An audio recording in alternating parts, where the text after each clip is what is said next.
Commission বলছে আমরা নিরপেক্ষ থাকার নির্দেশ দিচ্ছি। কমিশন নিজেই তো বিজেপির দলদাস। তো কমিশন নিজে আগাগোড়া এসআইআর পদ্ধতিটায় তারা নিরপেক্ষ রইলেন না, এখন তারা নিরপেক্ষতার পরামর্শ দিচ্ছেন। ওনারা দুদিনের ভোট ঘোষণা করেছেন, এই নিয়ে কোনো মন্তব্য করব না, এটা আমাদের শীর্ষ নেতৃত্ব দেখছেন। কিন্তু তৃণমূল কংগ্রেস সারা বছর উন্নয়ন এবং বাংলার মানুষের অধিকার রক্ষার যা কাজ করেন মমতা বন্দ্যোপাধ্যায় মাননীয় মুখ্যমন্ত্রীর নেতৃত্বে, আমরা একদিনেও তৈরি, ওদের যা ইচ্ছা আমরা তাতেই তৈরি। কারণ আমরা মানুষের সঙ্গে 12 মাস থাকি, শীত গ্রীষ্ম বর্ষা, বাংলায় মমতা বন্দ্যোপাধ্যায়ের সরকার ভরসা। তো সেই জায়গায় দাঁড়িয়ে আমরা প্রস্তুত। এবং আগের বার ওনারা বলেছিলেন 8 দফায় ভোট করিয়েছিল, 8 দফা করোনার মধ্যে। আমরা বারবার বলেছিলাম বিশেষভাবে শেষ 4 দফা করবেন না, একসঙ্গে মিলিয়ে দিন, করোনা ছড়াবে। শোনেনি, বিজেপি হচ্ছে না 8 দফায় চাই, হেরেছে। তো এবার 2 দফায়, 8 দফায় করিয়েছিল 77, সেটা অবশ্য কমে গেছে, যাই হোক 8 দফায় কমিয়েছিল 77, এবার 2 দফায় সেটাও কমে 27-এ দাঁড়াবে, তো হয়ে গেল। জ্ঞানেশ কুমার বলছে আমাদের কাছে সমস্ত দলে দফা বলেছে। আমি এই নিয়ে কোনো মন্তব্য করবো না, এটা আমাদের সর্বভারতীয় নেতৃত্ব দেখছেন, আমি এই নিয়ে কোনো মন্তব্য করবো না। কমিশন বলছে যে রাজ্যে এসেছিলেন এবং অফিসাররা কে কি করেছেন সে অনুযায়ী অফিসারদের একটা তালিকা তৈরি হয়েছে এবং পদক্ষেপ করা হবে, নিরপেক্ষতার বিষয়। দেখুন, আমরা প্রথম মনে করি যে জ্ঞানেশ কুমার তিনি নিজে নিরপেক্ষ নন, ফলে তিনি যেভাবে বাংলার মানুষের ভোটারের অধিকার, ভোটিং এর অধিকার, নাগরিকত্বের অধিকার তিনি যেভাবে বিপদে ফেলেছেন মানুষকে, তার জন্য মুখ্যমন্ত্রীকে শুধু আন্দোলন করতে হয়নি, সুপ্রিম কোর্টের প্রধান বিচারপতির এজলাসে নিজে দাঁড়িয়ে সওয়াল করতে হয়েছে। তো ফলে এই নিরপেক্ষতা ব্যবস্থা হুমকি, আমরা এগুলো, জ্ঞানেশ কুমার নিজে পক্ষপাত দুষ্ট আচরণ করেছেন। আমাদের পরিষ্কার কথা, আপনারা নিরপেক্ষ থাকুন নির্বাচন কমিশন, আর আমরা মানুষের সঙ্গে সারা বছর থাকি। বিজেপি বাংলার বকেয়া দেয় না, আর্থিক বৈষম্য, 100 দিনের টাকা দেয় না, জল জীবন মিশনের টাকা দেয় না, আবাসের টাকা দেয় না, 1,96,000 কোটি টাকা দেয় না, বাংলাকে অপমান করে, বাংলার মনীষীদের অপমান করে, বাংলা বললে পিটিয়ে মারে, বাংলা বললে বাংলাদেশে পাঠিয়ে দেয়, মানুষকে হয়রানির লাইনে দাঁড় করিয়ে দেয়, মৃত্যুর মিছিল, আত্মহত্যা, প্যানিকে, অসুস্থতা এবং মৃত্যু। সেই বিজেপির সঙ্গে বাংলার মানুষের কোনো সম্পর্ক নেই। আগাগোড়া একটা বঙ্গ বিরোধী পার্টি, বাংলা বিরোধী পার্টি। ফলে আমরা নির্বাচন কমিশন বিজেপির হয়ে অনেক ব্যাট করেছে, আপনারা নিরপেক্ষ থাকুন, বাংলার মানুষের উপর ছাড়ুন। 250-এর বেশি আসন নিয়ে তৃণমূল কংগ্রেস ফিরছে, মমতা বন্দ্যোপাধ্যায় আবার চতুর্থবারের জন্য মুখ্যমন্ত্রী হিসেবে আসছে। জ্ঞানেশ কুমার বলছে 2021 সালে আধিকারিকদের অধীনে নির্বাচন হয়, হিংসা হয়েছিল, সেই ঘটনার নামে তালিকা নেওয়া হচ্ছে, প্রয়োজনে আইনি ব্যবস্থা নেওয়া। যা ইচ্ছা করুন, ওনার বিরুদ্ধেই তো সবের আপত্তি আছে, ওনার বিরুদ্ধে জনগণ ব্যবস্থা নেবে, ভোটেই সেটা বুঝতে পারবেন। মানুষের রায়টা দেখলেই বুঝতে পারবেন যে এই বিজেপি, জ্ঞানেশ কুমার, এদের বিরুদ্ধে বাংলার মানুষের যে প্রতিবাদ, অধিকার রক্ষার লড়াই কাকে বলে, সেটা ভোটের রেজাল্ট বেরোলে দেখতে পাবে। 60 লক্ষ মানুষ এখন অ্যাডজুডিকেশন প্রসেসে রয়েছে। দেখুন, উনি একটা মুখে কথা বলেছেন, আমাদের পরিষ্কার বক্তব্য, মাননীয় মমতা বন্দ্যোপাধ্যায় মাননীয় মুখ্যমন্ত্রী, আর এদিকে হচ্ছে আমাদের সেনাপতি অভিষেক বন্দ্যোপাধ্যায় আর গোটা তৃণমূল কংগ্রেস পরিবার, আমাদের পরিষ্কার বক্তব্য হচ্ছে একজনও বৈধ ভোটারকে বাদ দিয়ে ভোট হবে না। তো উনি তো একটা কথা বললেন, দেখলাম যে বাংলায় ওই বিচার ব্যবস্থার তত্ত্বাবধানে এগুলো চলছে। তো সুতরাং আশা করি কোনো বৈধ ভোটার, একজনও বৈধ ভোটারকে যেন বাদ না রাখা হয়। আমাদের শুভেন্দু অধিকারী তিনি বলছেন নন্দীগ্রামে তো আমি আছি, বিজেপি বললে আরো একটা আসন লড়তে পারি। দেখুন, এগুলো সব ওনাদের মায়ার খেলা। এখন দিনের শেষে বিজেপি হারছে, সিপিএম শূন্য পার করবে না, এবং 250-র বেশি আসন নিয়ে মমতা বন্দ্যোপাধ্যায় আবার মুখ্যমন্ত্রী হিসেবে ফিরে আসছেন। এই গোটা পরিস্থিতিতে দিশাহীন, অবসাদগ্রস্ত বিজেপি, তারা সব নানা ধরনের কথাবার্তা বলবে, এগুলোর কোনো রাজনৈতিক ইম্প্যাক্ট, গুরুত্ব নেই। আর নন্দীগ্রাম থেকে এবার ঘাসের উপর জোড়া ফুল চিহ্নের প্রতীকের প্রার্থী জিতে আসবেন। বলছি শুভেন্দু অধিকারী আরো একটা বিষয় বলছেন, বলছে বহু দফায় ভোট হলে তৃণমূল বাহিনী যে এক জায়গা থেকে অন্য জায়গায় গিয়ে কালি মুছে ভোট দিতে পারে, কম দফায় ভোট হলে। আমি একটা কথা বলি, এই যে শুভেন্দু অধিকারী বলছেন বহু দফায় ভোট হলে তৃণমূলের সুবিধা ইত্যাদি ইত্যাদি কয়েকটা কথা বললেন। 21 সালে তো ওনারাই জোর করে 8 দফায় ভোট করিয়েছিলেন। উনি তো তখন বিজেপিতে, তখন উনি কি বলেছিলেন সেই বিবৃতিগুলো একবার দেখুন। তখন উনি বলেছিলেন যত বেশি দফায় ভোট, 8 দফায় ভোট, কেন্দ্রীয় বাহিনী দিয়ে ঘিরে দেবো, আবকি বার 200 পার। শুনেছিলাম তো। কথা পাল্টাচ্ছেন কেন? কথা পাল্টাচ্ছেন কেন? আপনি তো 20 সালে নভেম্বর মাসে তৃণমূল ছেড়ে চলে গেছিলেন বিজেপিতে। আপনারাই তো জোর করে করোনার মধ্যে বাংলার মানুষকে বিপদে ফেলে 8 দফায় ভোট করিয়ে করোনা ছড়িয়েছেন। তখন যুক্তি দিচ্ছিলেন 8 দফায় হলে আপনাদের কি কি সুবিধা আর তৃণমূলের কি কি অসুবিধা।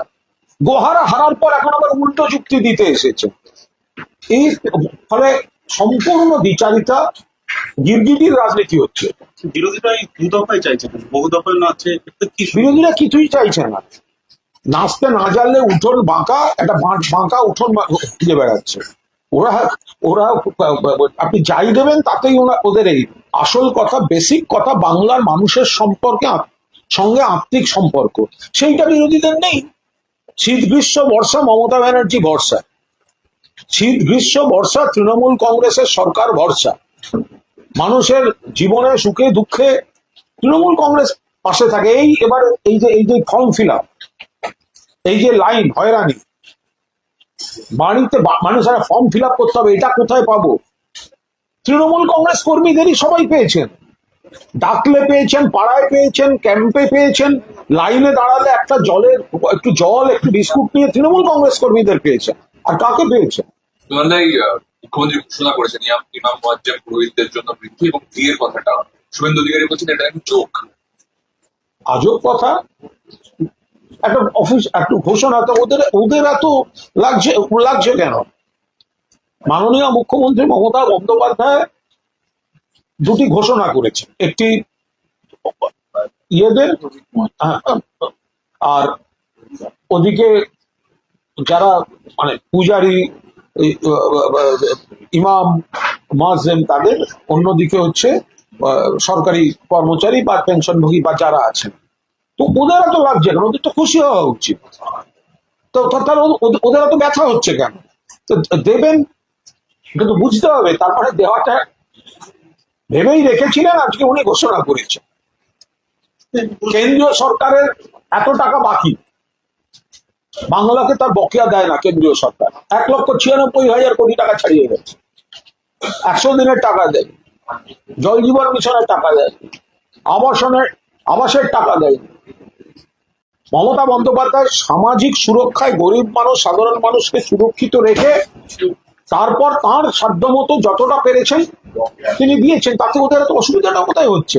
তো মানুষ পেয়েছেন তো, তাহলে আপনাদের ব্যথাটা কোথায়? না পেলে ব্যথা, পেলে ব্যথা। ওই কি একটা গান আছে না শুভেন্দুদের, বিজেপির নেতাদের, ওইটাই যে তোদের কোন কোন জায়গা ব্যথা। বলছি বিজেপি আজকে নির্বাচন কমিশন একটা অভিযোগ করেছে, তারা বলছে কলকাতা পুলিশ নাকি কেন্দ্রীয় বাহিনীকে যে অপব্যবহার করছে। এটা তো ওদের গাল গল্প। কলকাতা পুলিশ সুষ্ঠুভাবে কাজ করছে, অপব্যবহার কেন করবে?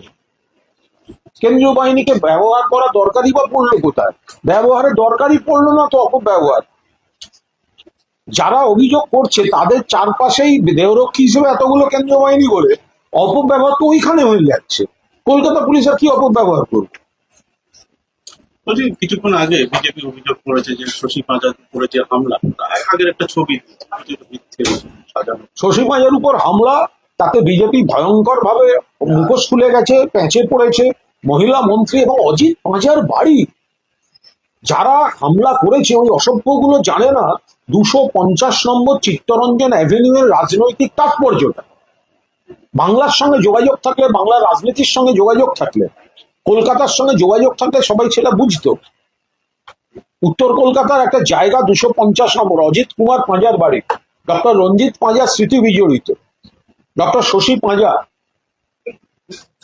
মাননীয় মুখ্যমন্ত্রী মমতা বন্দ্যোপাধ্যায়ের ক্যাবিনেটের একজন মহিলা মন্ত্রী, তার বাড়িতে ওইভাবে হামলা করেছে। শ্রী শ্রী রামকৃষ্ণ দেবের ছবিটা তার কাঁচ টুকরো টুকরো করে দিয়েছে। এত বড় বড় সবাই দেখেছে, সেটা প্যাঁচে পড়ে গেছে। এখন কোনোভাবে যা তা বলে একটা কিছু নাটক ফেলে যারা ব্রিগেডে পৌঁছে গেছিল বলে ফেসবুক পোস্ট করে দিয়েছিল, তারা এখন হসপিটালে শুয়ে পোস্ট দিচ্ছে যে আমরা আহত, আমরা পড়ে আছি বিজেপি, আর ব্রিগেডে পৌঁছে ছবিটাকে ডিলিট করছে। এই তো নাটক। ব্রিগেডে পৌঁছে ছবি ডিলিট করেছে, ঘটনাস্থলেই নেই, পরে সামলাতে গিয়ে ওখানে শুয়ে নাটক করতে গেছে। Thank you. বলছি মুখ্যমন্ত্রীর এই ঘোষণা এটা কি চাপের মুখে শেষ মুহূর্তে ঘোষণা? কোনো চাপের নয়। তাদের কি মনে হয় কোনো চাপের? অত্যন্ত মানে ঠান্ডা মাথায় ঠিক যখন ঘোষণা করার তিনি তখনই ঘোষণা করেছেন, কোনো চাপের মুখে নয়। মমতা ব্যানার্জিকে চাপ ফাপ এই শব্দগুলো দিয়ে বলে কোনো লাভ নেই। কিন্তু যাদের জন্য এগিয়ে ঘোষণা করলেন, সিপিএ মঞ্চ থেকেই আজকে বলা হয়েছে যে 13ই মার্চ ওনাদের যে ধর্মঘট ছিল, এই ধর্মঘট থেকে মুখ্যমন্ত্রী ভয় পেয়ে গিয়ে তড়িঘড়ি এটা ঘোষণা। ওটা আপনাদের চ্যানেলে আপনারা বড় করে দেখান।